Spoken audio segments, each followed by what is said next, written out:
Sir Salman Ali Agha की अगर बात करें, सलमान अली आगा ने कुछ बड़ी बेहतरीन इनिंग्स भी खेली हैं, लेकिन अगर हम पिछले दोनों मैचेस देख लें, पिछले मैच में न्यूजीलैंड के खिलाफ वो अच्छा खेल रहे थे लेकिन गैर जिम्मेदाराना शॉट मारते हुए आउट हो गए। आज भी गैर जिम्मेदाराना शॉट खेली। एक वक्त में लगता है कि ये बल्लेबाज बड़ा मैच्योर है, लेकिन इस तरह की फिर शॉट्स खेल लेना हर दिन उस तरह की सेंचुरी जिस तरह उन्होंने पहले की और रिजवान के साथ 350 प्लस रन करे, वो पिच भी बहुत अच्छी थी। तो हर दफा आपका कंफर्ट जोन में आप बैटिंग नहीं कर सकते। कंफर्ट जोन के अंदर कोई दिन आपका जरूर होगा कि मतलब की बॉलिंग भी होगी, पिच भी होगी और सिचुएशन आपको अलाउ कर रही होगी, अगर और आप शॉट्स भी खेल सकते हो उस दिन।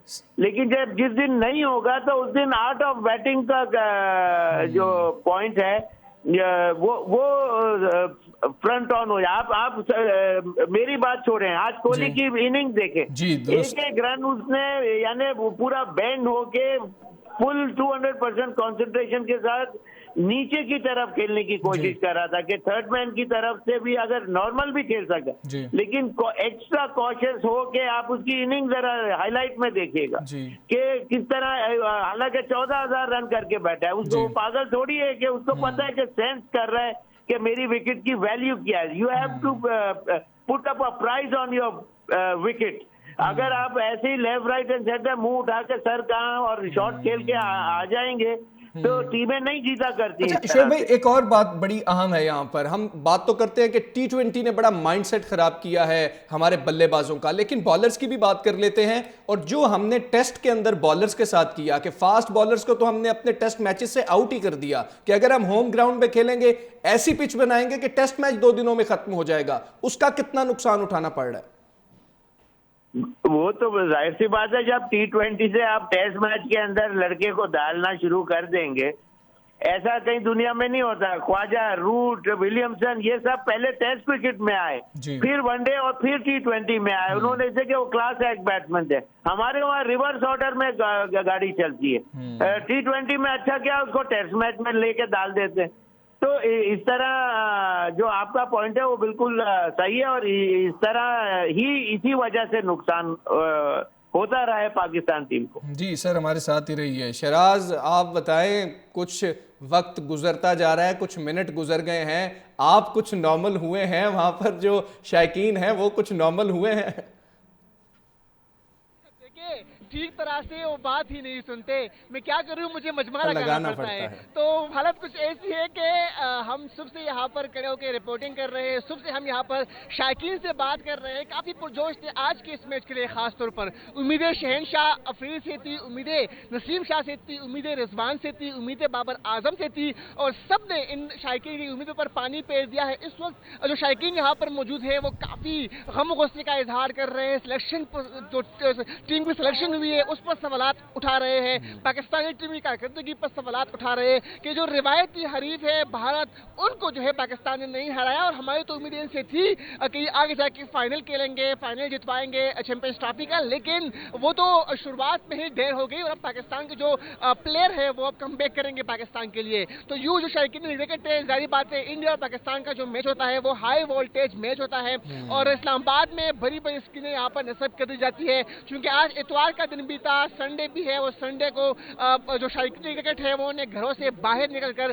जितने भी इस्लामाबाद के मुख्तलिफ मराकिज है, जो निजी मॉल्स है, जो ग्राउंड है, वहाँ पर बड़ी बड़ी स्क्रीन नजर और शायकीन क्रिकेट में देख रहा था कि 2 बजे से बैठे हुए थे अपनों के हमरा, फैमिलीज के हमरा, दोस्तों के हमरा, और इस मैच के हर एक बाल को वो एंजॉय कर रहे थे। वो इस बात पर खुशी का इजहार कर रहे थे कि आज पाकिस्तान जो है वो मैच जीतेगा।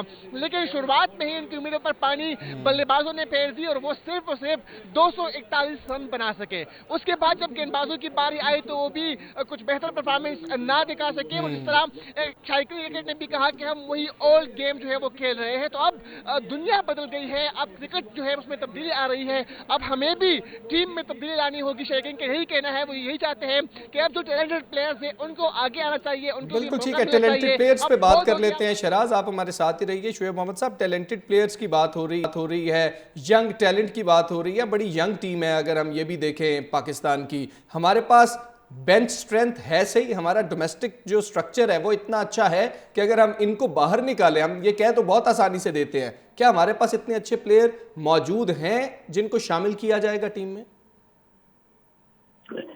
देखें, प्लेयर नहीं है तो क्यों नहीं है, उसका रीजन ये है कि पाकिस्तान पीसीबी ने 220 कोचेज रखे हुए हैं, उसके अंदर ज्यादातर 98% जो प्लेयर हैं वो खुद क्रिकेट नहीं खेले हुए, फर्स्ट क्लास मुश्किल से खेले हुए हैं, बाद वो भी नहीं खेले हुए, और गिनती के लोग हैं जो एक एक दो दो टेस्ट या 2-4 मैचेस खेले हुए पाकिस्तान के लिए।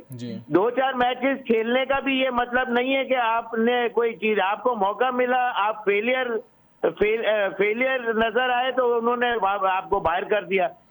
इस तरह के जो लोग जब सिखाएंगे तो फिर जाहिर सी बात है जो उन्होंने खेला है वही सिखाएंगे, तो बड़ी क्रिकेट के अंदर टेक्निकल एबिलिटी कैसे आपको सिखाई जाएगी?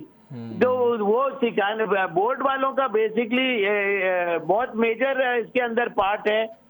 Over the period of time जो सही लोगों को रखा नहीं जाता है, उन लोगों को रखा जाता है कि जो चापलूसी करते हैं, आगे पीछे होते हैं और कॉरिडोर्स में घूमते रहते हैं, उन लोगों का एक चेन ट्राई का बना हुआ है कि जी ये बहुत अच्छा है, इसी के उन्हीं के मतलब के लोग आते हैं और वो उनमें हाँ में हाँ मिला के उससे नुकसान इवेंचुअली पाकिस्तान को होता है। तो सिखाएंगे तो सीखेंगे ना प्लेयर, बिल्कुल ऐसे है। हाँ, सिखाएंगे तो सीखेंगे, डोमेस्टिक स्ट्रक्चर अगर अच्छा होगा तो फिर ही सीखेंगे। बात हम करेंगे कि सिलेक्टर्स की बात कर ली जाए कि कैसे लोग मौजूद हैं, तो हमारे साथ जुल्कर नैन, आप ये मुझे बताएं कि ठीक है, जुल्कर नैन से भी बात करेंगे। शुएब भाई, इसी पे बात करते हैं कि सिलेक्टर्स सारे ही प्लेयर्स हैं, साबिक कप्तान भी रहे, अगर हम आकिब जावेद को देख लें सब कुछ उनके हाथ में है, उन्होंने क्रिकेट खेली है और फास्ट बॉलर हैं, फास्ट बॉलर बड़े बेहतरीन थे, हमारी फास्ट बॉलिंग भी इस वक्त अच्छी नहीं हो रही है, तो और किन को लाया जाए यहाँ पर? सब साबिक क्रिकेटर्स को लाया गया सिवाय अलीम डार साहब के? वो बात आपकी सही है कि क्रिकेटर ही होता है, लेकिन ये कि हर डिपार्टमेंट का एक अलग, आकिब ये नहीं बता सकता कि ये अगर वो बता सकता होता तो बैट्समैन नहीं तैयार करा देता, कम से कम 7 नंबर के बैट्समैन के बाद जितने भी प्लेयर आते हैं उनको जैसे मैंने अभी शुरू में कहा था कि पाँव लेफ्ट पे रखते हैं, रोड पे भी कोई चलने वाला प्लेयर को आप बोल देंगे ना कि ये लो बल्ला, तो उसने पाँव लेफ्ट पे करना है और सर ऊपर और मिड विकेट के ऊपर एक हिट मारने की कोशिश करेगा। और जबकि दुनिया के बाहर के दूसरे प्लेयर जो हैं वो टेक्निकल एबिलिटी ज्यादा रखते हैं, इसलिए वो खेलते हुए नजर आते हैं कि ये क्रिकेटर की तरह बैटिंग करते हुए नजर आता है। ये थोड़ी है कि 7 नंबर के बाद टीम खत्म हो गई, ऐसे ही है। तो ये चीजें जब बैट्समैन का वो उसका बॉडी का वेट कैसा है, टेक्निकल एबिलिटी क्या है, उसका फुटवर्क कैसा है, फास्ट बॉलर को अच्छा खेलता है, स्विंग को अच्छा खेलता है, बाउंसर को हल्का खेलता है, ये तमाम चीजें बैट्समैन की जो एबिलिटी होती है वो डिफरेंट नेचर की होती है।